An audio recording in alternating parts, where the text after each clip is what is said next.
Now, I'm going to throw a couple questions out there for you. And usually, if you haven't noticed it now, I've been preaching here for over 7 years. And most of my sermons come from my own experiences, if you haven't figured that out.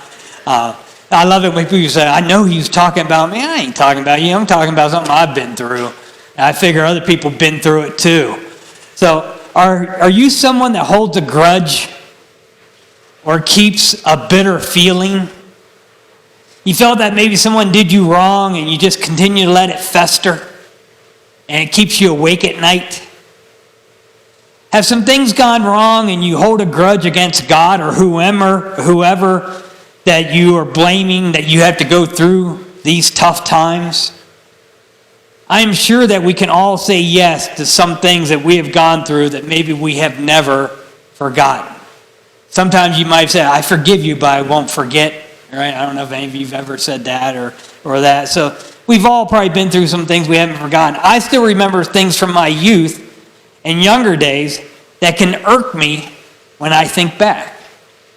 Now, I don't lose sleep about it or anything, but the fact that it still irks me lets me know that I still must be bitter about it. Because if I wasn't bitter about it, I wouldn't be irked by it.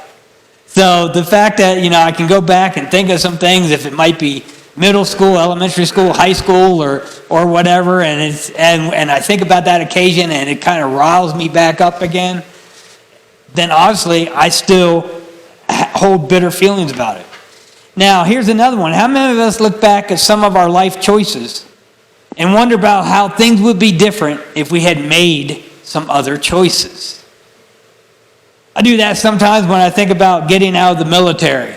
I did 9 years in. I was 11 years away from at least doing 50% retirement. I could have stayed another 10 and got 75% retirement.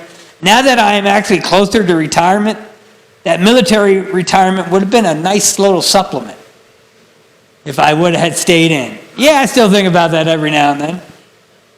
But going back over those choices or looking back at some things that may have happened to us doesn't change where we are today. We're going to look at a couple of verses that really helps me when I start going down old memory lane. The good thing about it is I'm getting older, my memories are getting, actually, I want to say my memories are getting worse, the stories are getting better. Right? Just keep embellishing them. My wife told us, I was telling some friends this one story, she goes, it keeps getting better every time, Mark. I said, by the end, it's going to be an amazing story by the time I get done with it. But we're going to be looking at Genesis chapter 50, verses 19 through 21. Genesis 50, verses 19 through 21. But Joseph said to them, don't be afraid. Am I in the place of God? You intended to harm me, but God intended it for good to accomplish what is now being done, the saving of many lives. So then, don't be afraid. I will provide for you and your children. And he reassured them and spoke kindly to them. These verses are at the end of Genesis when Jacob, the father of Joseph and the father of obviously his brothers, this is after Jacob had died or passed away. This is the Joseph of the multicolored dream coat or the ornamental robe. So I think we probably should recap a little bit about Joseph. Now, if you did my teaser video, the 5 of you who looked at it or whatever, I actually challenged you to, from memory, how much of the story of Joseph can you recap? Because as I was going through this, I'm like, man, this dude, there's a lot. There's a lot in that story.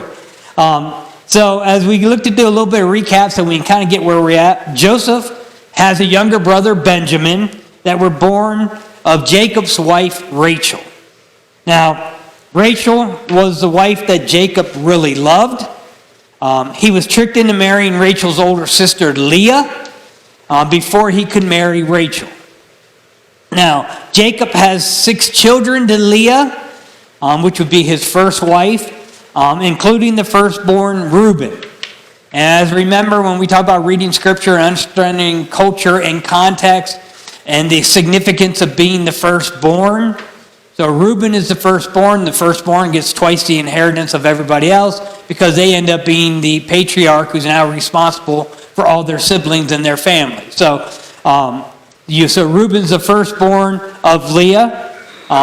He has the two sons to Rachel, which are Joseph being the firstborn of Rachel, significant, and his younger brother Benjamin. He also has two sons to Rachel's servant Bilhah, and two sons to Leah's servants Zilpah. This gives you 12 sons, which are the 12 tribes of Israel. Jacob's name becomes Israel. So if you ever want to remember where the 12 tribes of Israel are, these are the sons born to Rachel, Leah, and their servants Bilhah and Zilpah. Now, Rachel and Leah kind of had a sibling rivalry going on to see who could give Jacob the most sons, and they're trying to be his most beloved wife, because it's significant for a wife to bear a son in that time and culture. So Leah being married but not feeling as loved as Rachel, she has the first few sons.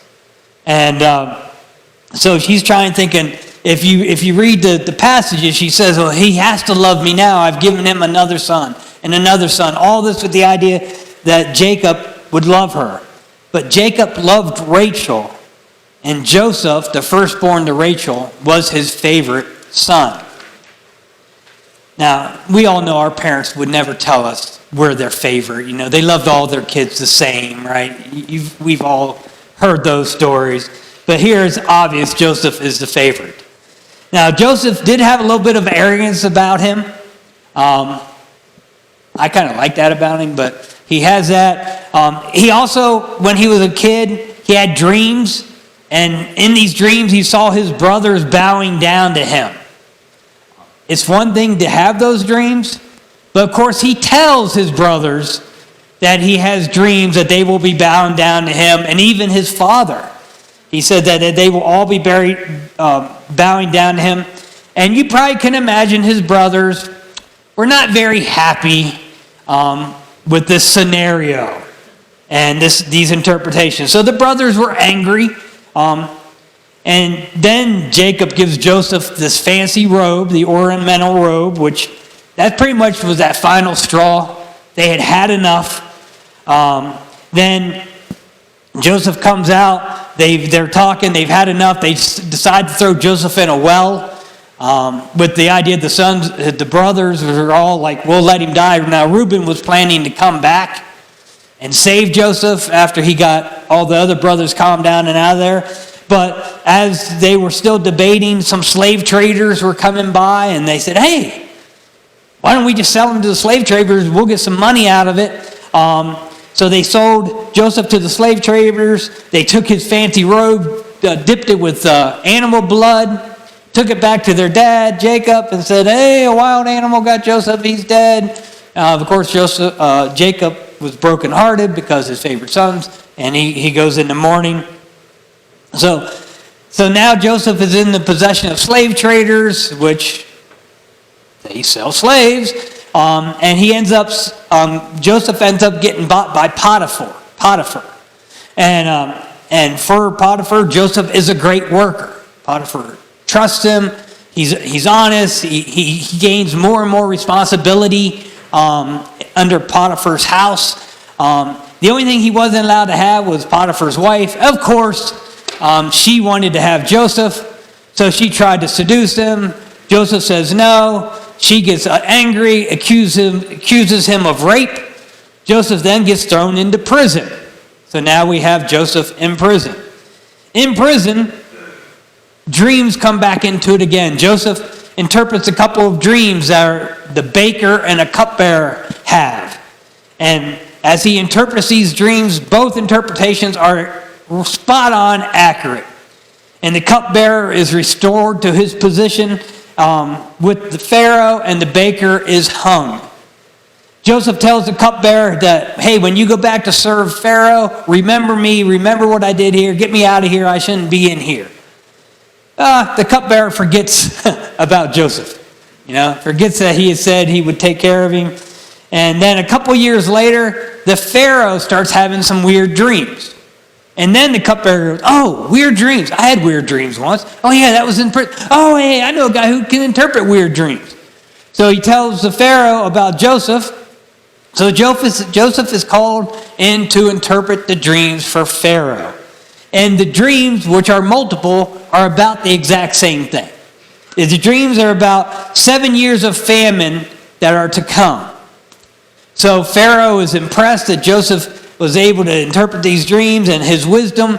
So he kind of puts Joseph second in command, just below Pharaoh, to basically help Egypt get through this famine. And Joseph, using his wisdom, he starts storing up food, storing up for the future for when the famine hits. Now, when the famine hits, the only place that has food is Egypt, because that's where Joseph was storing everything up. So the world is starving. Everyone's going to Egypt for food. And this is where Joseph actually sees his brothers again, because they come to Egypt to buy grain. And they bow down to Joseph because they don't recognize him, but he's the man in charge. So they're paying their respects, they're bowing down to him, which also reflects his dream as a child when his brothers would all bow down to him. Now Joseph gives grain to his brothers, but he tells them to go back and bring their families to Egypt, and including his brother Benjamin. Then Joseph takes care of all of them, and they come back to Egypt, including his father, who's overly excited to see him. So that kind of gets us to where we are now. Now, with the verses we read today, the father, Jacob, passes away. Now the brothers are worried because they figured Joseph was only being kind, or still being kind, because dad was still alive. So now they're worried that now that dad passed away, that Joseph would look to take his revenge on all of them for what they did to him by selling him into slavery. So let's recap again. Right.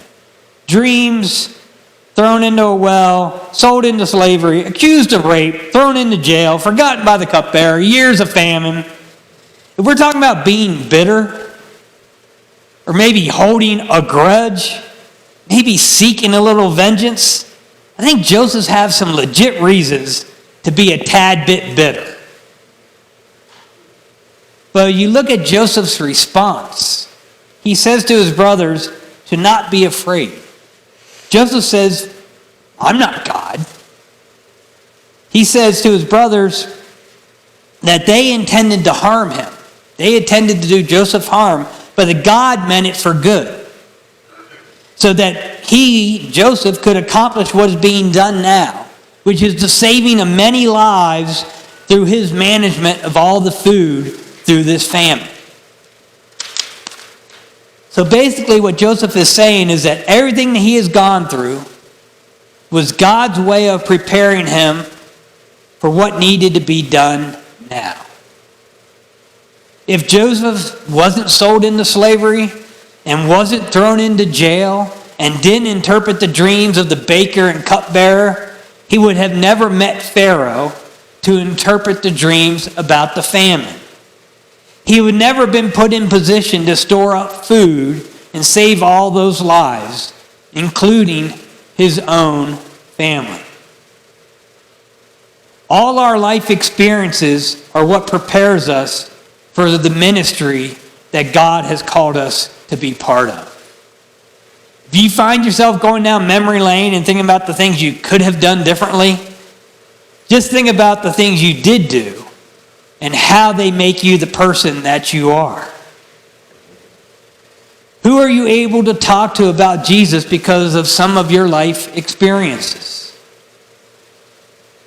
All of us have people that we can relate to because of our lives and who we are in contact with on a regular basis. It takes all of our unique experiences to share the gospel with the whole world. The gift that God has given all of us are ways that God has prepared us for whom he wants us to talk to about Jesus. It is key for us to let our bitterness and ideas of vengeance and realize what those experiences have prepared us to do. We need to let them go. When I think of Joseph and Job, I think of people who have the right to be angry.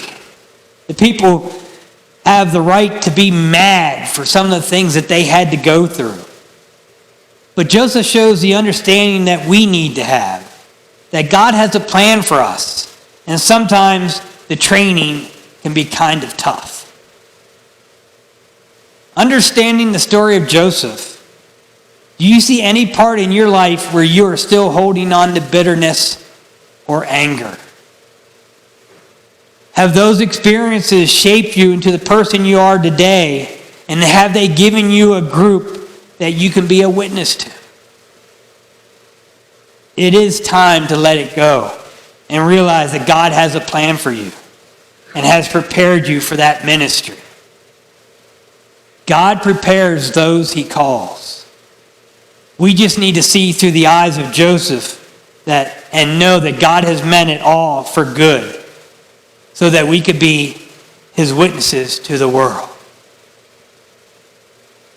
I don't know how many stories you hear people share of who they've been able to share the gospel with as they're going through cancer treatments, or as they're working with vets who have PTSD, or they're going through physical therapy or rehab and they're working with a group. God puts people in our places with similar experiences so we can show them how the Lord has carried us through. There are so many people who are without hope. And we look at the examples that Joseph and Job have given. Sometimes we just, is Let It Go? Isn't that one of those songs on an animated movie, right? So, is that like Elsa? It's from Frozen, right? There we go. Sometimes you just need to let it go, man. Maybe that's why I should have titled this and said, "Are you bitter? Let it go." Let's go to the Lord in prayer. Lord, I just ask, as we think of the story, recapping, and I didn't cover everything Joseph went through, but as we think about the story of Joseph, we think the story of Job, and understanding that Joseph sees it, that God had a plan. And I'm sure he was frustrated. He was not happy as he's sitting in prison going through all these different challenges. But in the end, when he's second to Pharaoh and saving people, he realized God knew what he was doing. He was preparing. We need to understand that when times seem bleak, when we feel someone may have done us wrong. What experiences have God prepared you? What trials have you come out of that you can help someone else who's maybe going through similar circumstances? That is how we are that beacon of light that is glorifying the Lord on a daily basis. Lord, show us what you have prepared us for. And may we glorify you. In your powerful name. Amen.